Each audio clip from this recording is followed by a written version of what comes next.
Fasting has scientific benefits too. You don't have to fast every day or do extreme diets. With intention, with devotion, with awareness, can create a huge impact on your inner life.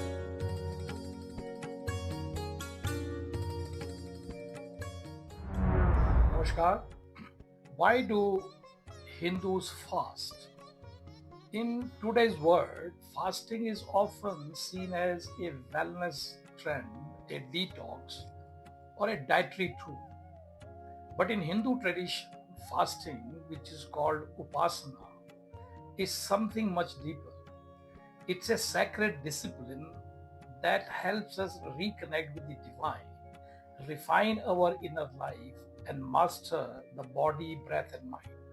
So, let's explore what fasting really means in the Vedic and yogic traditions and why it is such a powerful spiritual tool available today. So, in Sanskrit, word upasana means to stay near God and or one's own higher self. So, fasting is not about punishment or starvation. It is about pausing from physical sensory indulgences in order to become spiritually present. It's a deliberate shift from the outer world to the inner world, from body conscious living to soul centered awareness.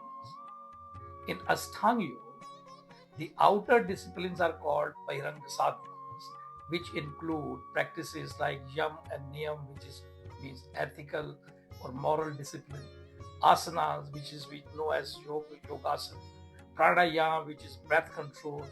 So fasting support these practices of Ashtanga Yoga through tapas, which means austerity and self-effort, resisting craving and building willpower. Shauch, which means purity, detoxifying the body, which cleanses the mind. Santosh, that is contentment. You discover joy in simplicity and not excess. So when the body is not burdened by digestion, your energy rises. You feel lighter, more focused and calm. Even your breath becomes smoother, which supports pranayama. So fasting helps realign our outer life with the inner spiritual goals. Now let's go deeper. In yoga, the internal journey is called antaranga sadhana. This includes pratyahar, which is self-withdrawal, dharana, which means dhyan, which is concentration. Dhyan means sustained concentration, and samadhi, which means equanimity or absorption. So fasting acts as a gateway to inner stillness. When you're not thinking about food, taste, or comfort, your senses quiet down. The mind becomes less agitated and less dull. Instead, it becomes sattvic, which means clear, calm, and inward focus. This sattvic state supports deep concentration, effortless meditation, and even glimpses of samadhi or complete inner absorption. From a modern perspective, however, fasting has scientific benefits too. It helps rest the digestive system, allowing energy be used elsewhere like mental clarity and emotional balance.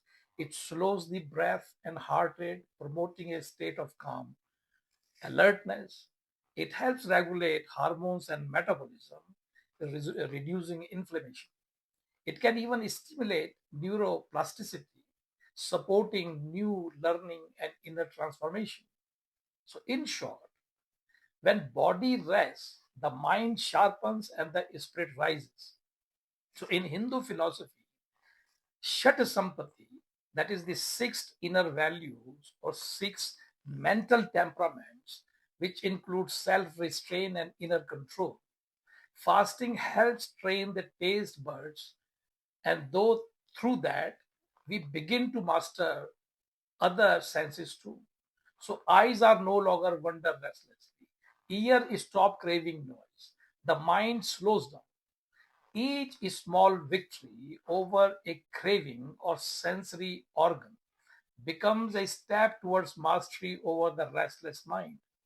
True fasting is not just about not eating. It is about offering your vital energy, your prana, in devotion and surrender. So it becomes a way to say, Dear God, I realize these cravings, or I release these cravings. I offer my hunger as a prayer, and I want to be filled with you, not with food. This makes fasting a sacrifice of the ego, a surrender of comfort in pursuit of clarity, connection, and self realization. So, what happens when you fast regularly and mindfully?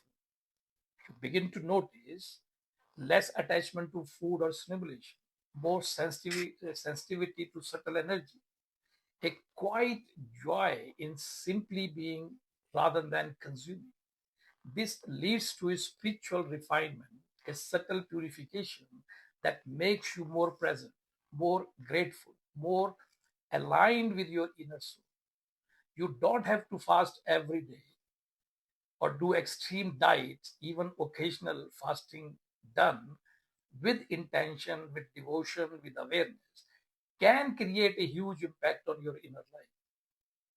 You might fast once a week, or maybe on full moon or new moon days, during religious festivals, or even just skip one meal as a mindful offering.